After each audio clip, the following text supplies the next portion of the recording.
Good evening, ladies and gentlemen. I'm very happy to invite on my today's show Mr. Aaron Charpentier, who is a prominent American novelist and a good friend of mine. Good evening, Mr. Aaron. Thank you very much for joining us. Thanks for having me again. I like your pin on your shirt. It's very nice. Thank you very much for the symbol of the support for Ukraine. Thank you very much, Mr. Charpentier. It's my honor. It's my honor to be part of all of this. Mr. Charpentier, 3 months, almost 3 months have passed since Russia launched its aggression towards Ukraine. This is actually very serious situation because Russian troops killed many people in Ukraine, invaded several territories in Ukraine, and fortunately Ukrainian army is strong enough to fight the Russian army, and we see that now actually Russian army collapses in Ukraine. What is an attitude in the United States? Basically, we're talking about public opinion because United States, President Biden, US Congress provides an enormous support towards Ukraine, and we are very grateful for such support, which US officials provide to Ukraine. It's very important. But what is about public opinion? Is still this conflict between Ukraine and Russia in the spotlight of US media, and is still US citizens talking about this? How can you, let's say, assess the station? For sure, Americans still fully support Ukraine. Even in my community, I live in New Hampshire, and I live in the Plymouth area, and you know, just in this area, you know, I've seen you know, people standing out with the outside with the you know, waving the Ukrainian flag, and so there's a lot of, you know, a lot of support, you know, visible support, you know, out in the public, you know, people wearing pins, you know, people donating their time and effort in New Hampshire to help some refugees who have arrived in New Hampshire. So yeah, I think that the support is still solid, you know, in America in general, and you know, in the community that I'm currently living in.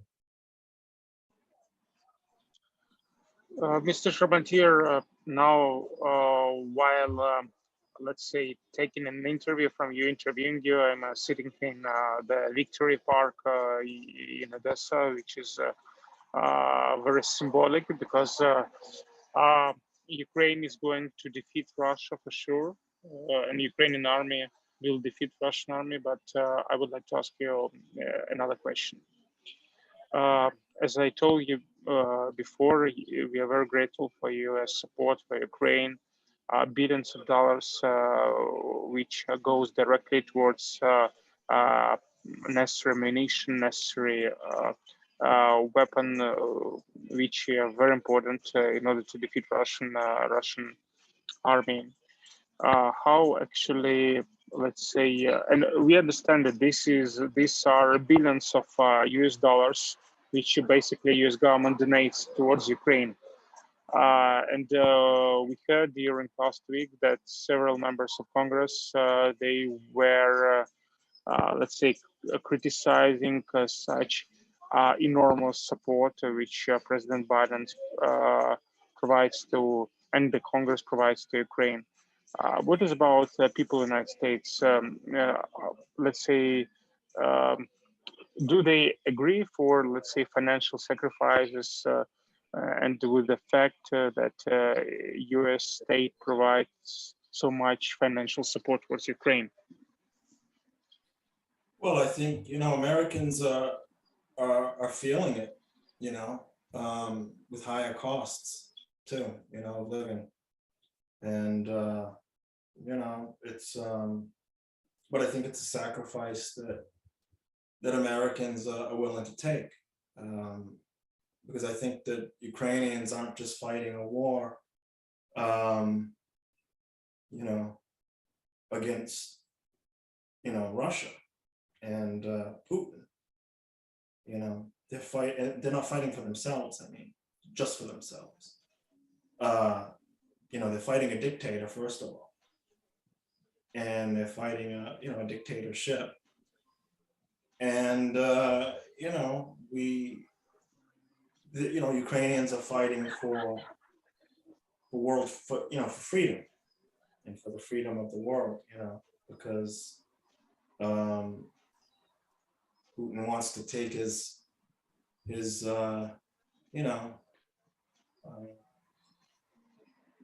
you know, basically he wants to establish an empire similar to the USSR, right? And you know, if we want to not have any American boots on the ground, then we need to make a lot of sacrifices. So we're gonna have to either feel it in our pockets, or, you know.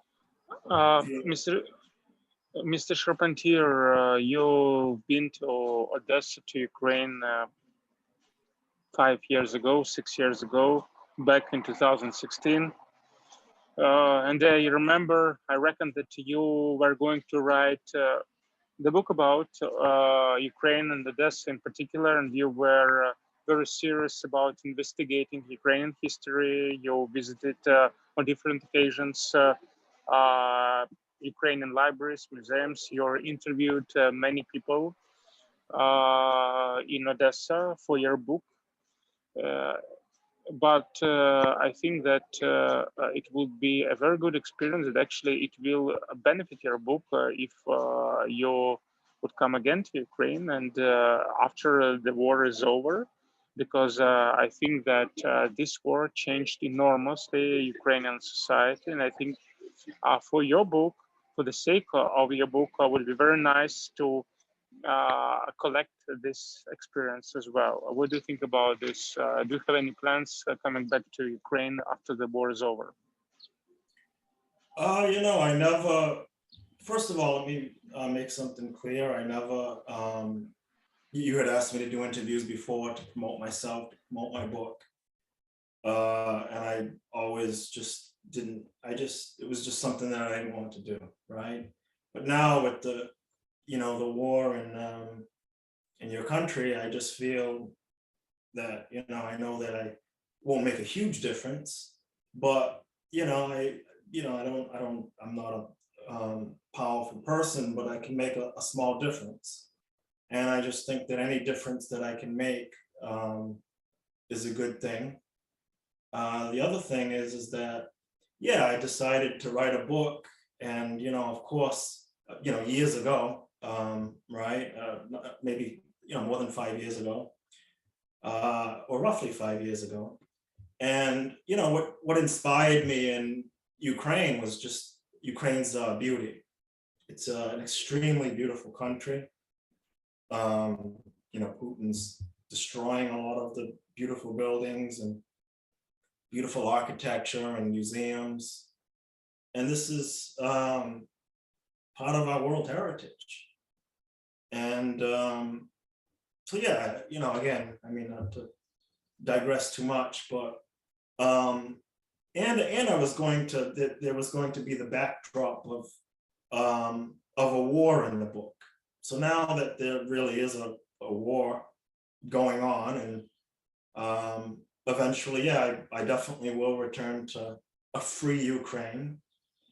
That I'm sure of. Yeah, I'll probably return. You know, I mean, the time will have to be right in my personal life and everything too, you know. But yeah, I would definitely go back and do some more research, and you know, what I found really interesting is that I see a lot of parallels with what's going on today and the first Crimean War, right?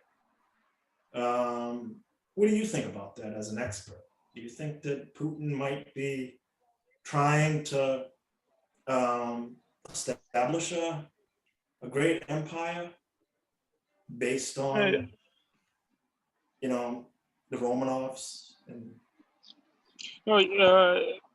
I remember that several months ago, a prominent Russian economist, Mr. Vladislav Inozemtsev, who actually on different occasions coming back and forth to the United States because he has many, let's say, contacts among US economists as well as actually Ukrainian as well. And actually, Mr. Inozemtsev, he strongly supports Ukraine against Russian invasion. And he published an article in Russian where he stated that Putin probably will try to reestablish a monarchy in order to keep his and his surroundings financial and political position after he is going to redundant from the power.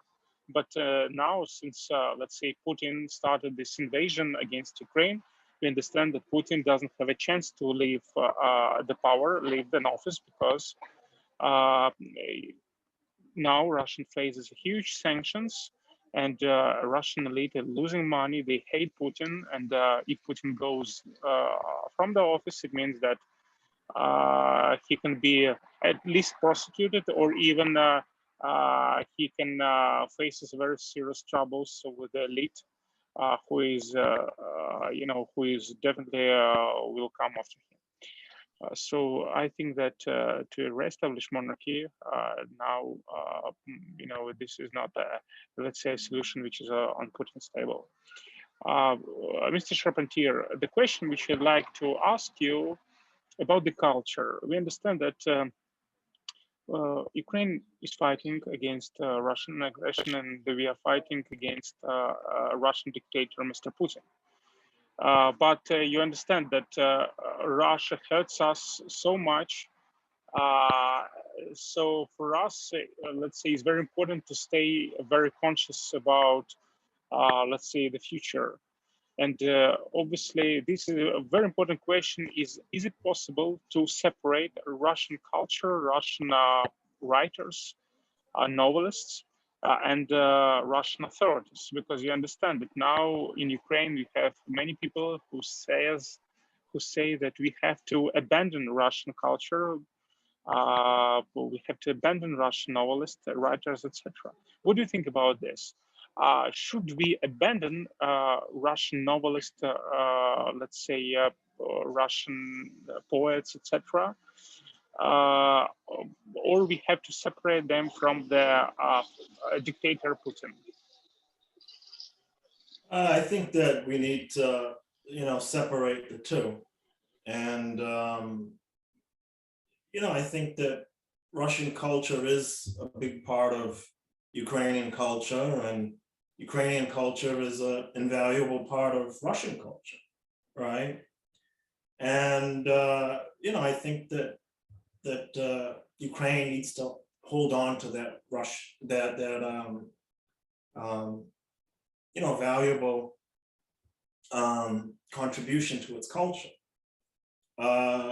However, I do think that Ukraine, especially after the war, needs to move forward and try to become more a part of, the international culture and a more globalized culture, of course, without losing its culture, because I think Ukraine is a very beautiful and country with a really rich heritage, and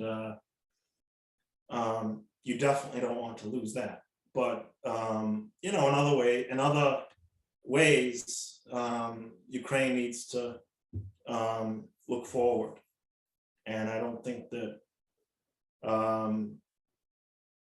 Ukraine can see a future with the current Russian regime, obviously. Mr. Charpentier,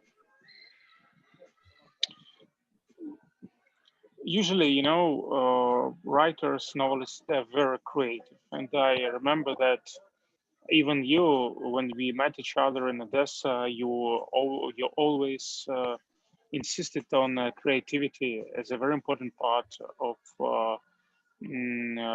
let's say, artist's life. You should develop your creativity. You should be creative if you want to achieve something on let's say, novelist path. So that lesson you used to give me.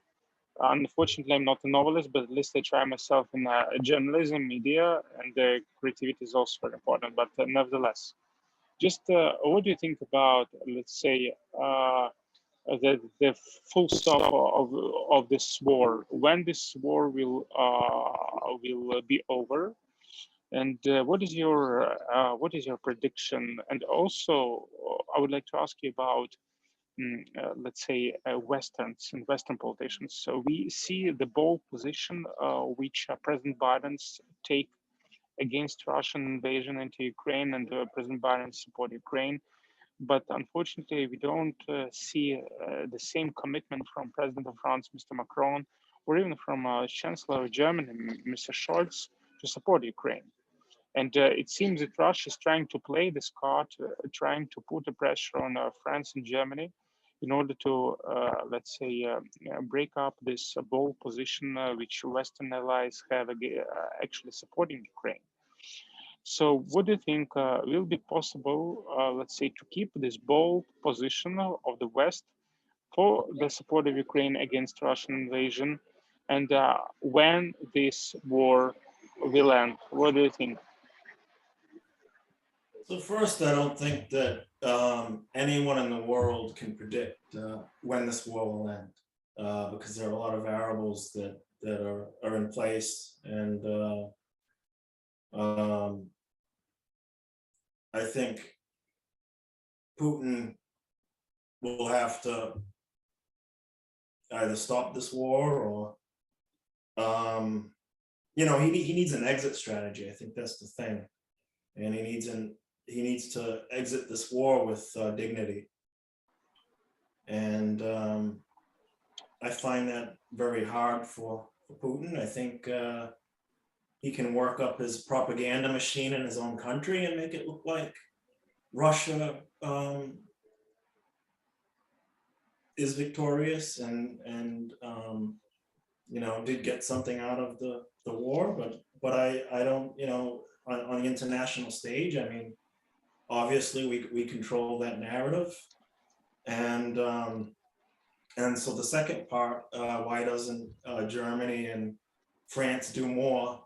I just think that, well, first of all, I can't speak for those two countries, right? I'm not French and I'm not German. I guess as a Western person, I can kind of speak on that. You know, and I'm not a French or German citizen, but, you know, I think that those two countries are very dependent on Russian energy, first of all.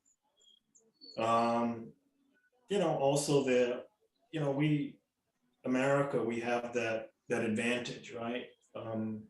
You know, being so far away from and far removed from everything, right? And as I said in one of the interviews before, I said, you know, I talked about how those two countries, you know, France and Germany, kind of played a part in Ukraine not joining what was it, NATO, right? So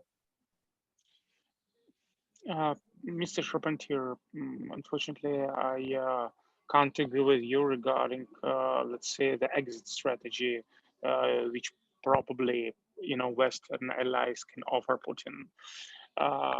Maybe you heard about an interview and the comment which our president, Mr. Zelensky, gave to Italian media outlet regarding Macron's position, who, after he had a talk with Putin, he called our president, Mr. Zelensky, and insisted that we have to think about Putin's face. But our president, Mr. Zelensky, replied, and I totally share with Mr. Zelensky views, that Ukraine can't trade its sovereignty. And for Russia, for Putin to keep his face, it means to trade Ukrainian sovereignty. It means that Ukraine has to agree with the fact that Russia occupied another several territories in Ukraine, which obviously Ukraine won't support, and Ukraine will fight for each territory which Russian invaders occupied. Ukraine will fight against dictator Putin, and Ukraine will fight unless all territories which were previously occupied by Russia will be liberated from Russian invaders. So I think this is very important, and I don't see any, let's say, common point of view where Ukraine and Russia can come to terms, because Putin won't be able to explain for his citizens why after 3-4 months of this war, Russia hasn't achieved or has achieved nothing, you know. So it will be a collapse it will lead to the collapse of Putin regime, you know. So in this situation, I don't see any point where we can come to terms with Russia, and that's why I think that so basically it's a zero-sum game. It's a zero-sum game. So I don't see any solution which will satisfy both parties.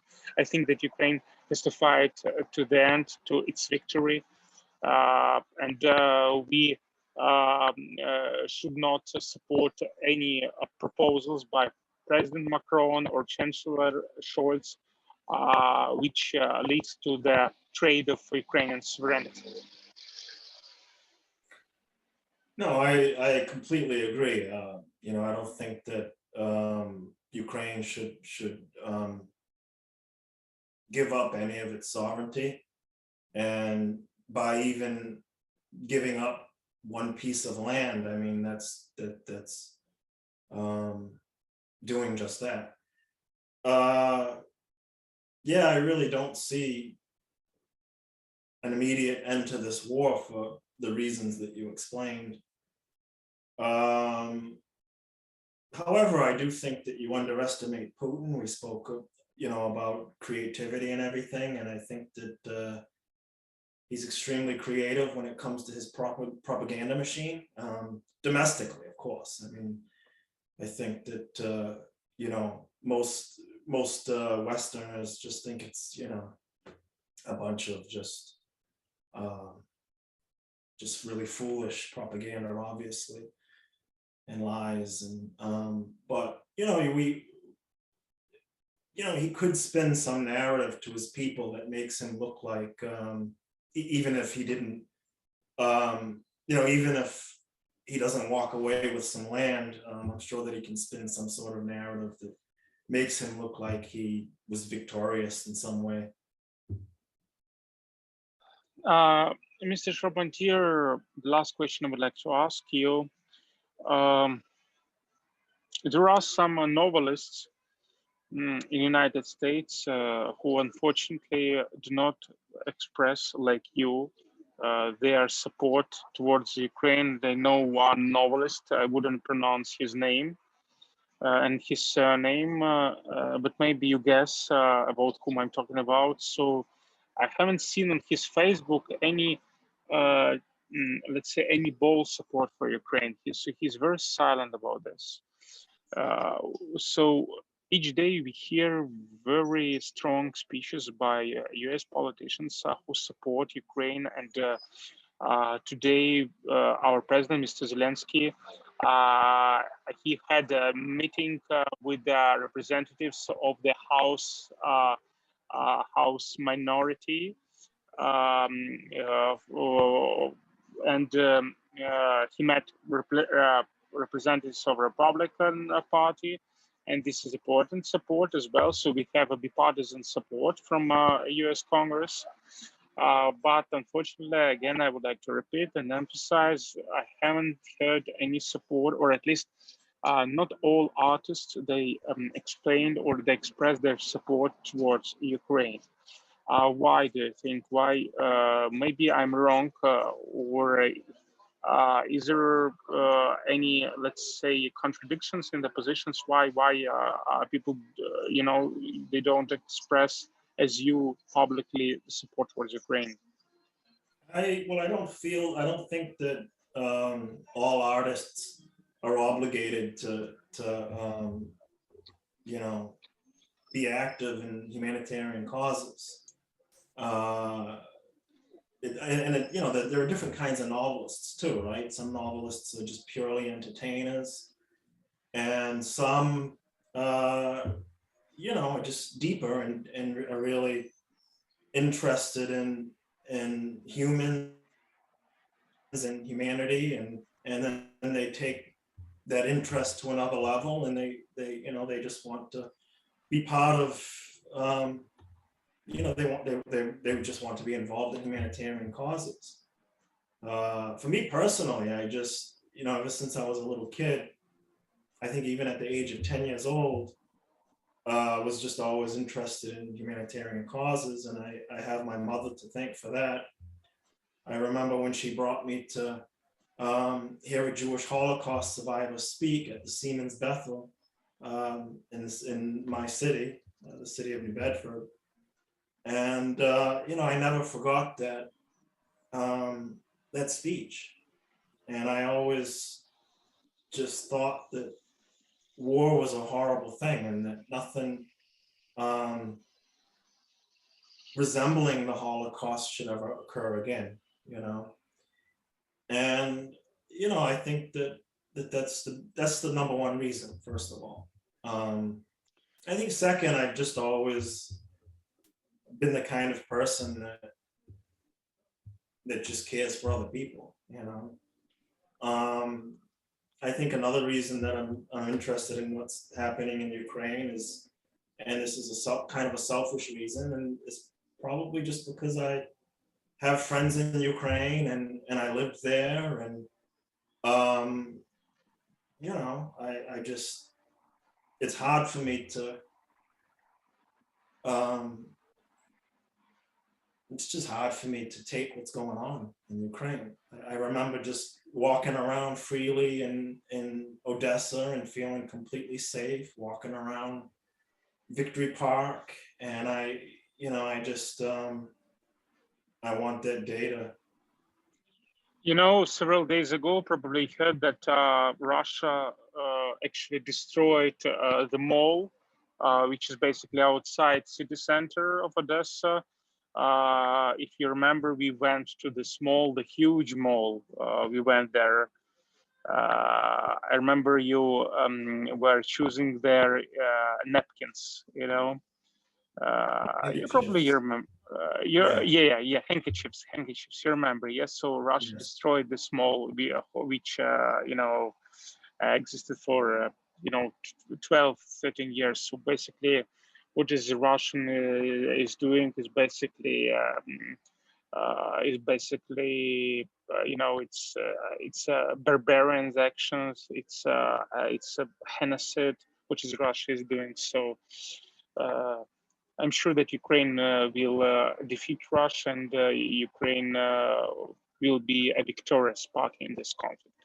At the beginning of, let me just make an observation. At the beginning of the war, it seemed like Putin wanted to keep a lot of the buildings intact and a lot of the infrastructure intact.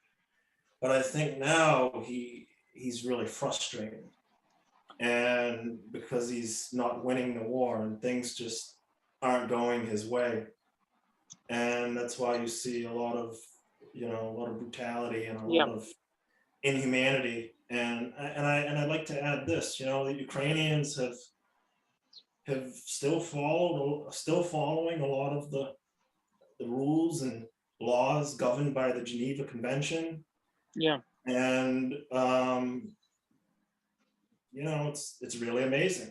It's very important, because Ukrainian army is a civilized army. We are not barbarians like Russia. When I do write, that book, Odessa, there are a lot of heroes in that book, and that's the Ukrainian people, not even just the soldiers, because, the ordinary citizens have risen to, you know, really a heroic, you know, to being really courageous, you know, and you know, even, you know, for sure, when I go to Ukraine, I'll definitely have, not that I didn't respect Ukrainians before, but I'll definitely have almost a sense of reverence for the Ukrainian people. Mr. Charpentier, I'm very grateful that you found time to give this interview. I think this interview was definitely one of our best interviews, and I hope that in the future you will give us, our media outlet, Media Inform, interview again. Thank you very much for joining us. Aaron Charpentier, prominent US novelist, was presented today on the Media Inform TV show. Thank you very much, Mr. Charpentier. It's my honor. Anytime. I hope to see you next week. Thank you.